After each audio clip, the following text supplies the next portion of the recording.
স্বপ্ন দেখার অধিকার সবার সমান, কিন্তু সমাজ কি সবাইকে সমান সুযোগ দেয়? লিঙ্গ সমতা মানে কেবল নারী অধিকার নয়, এটি নারী পুরুষ উভয়ের সমান মর্যাদা, দায়িত্ব এবং সুযোগের নিশ্চয়তা। ঘরে এবং বাইরে কাজ সমানভাবে ভাগ করে নেওয়া হোক, এটি আমাদের প্রথম পদক্ষেপ। যোগ্যতা লিঙ্গ দিয়ে বিচার হয় না, প্রতিভাকে কোনো নির্দিষ্ট ছকে বেঁধে রাখা ঠিক নয়। যখন বাধা ভেঙে সবাই এগিয়ে আসে, তখন সমাজ সমৃদ্ধ হয়। আজকের সচেতনতাই করবে আগামী সুন্দর পৃথিবী।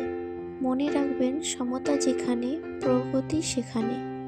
আসুন সমতার পৃথিবী করতে আজই শপথ নিই আমরা।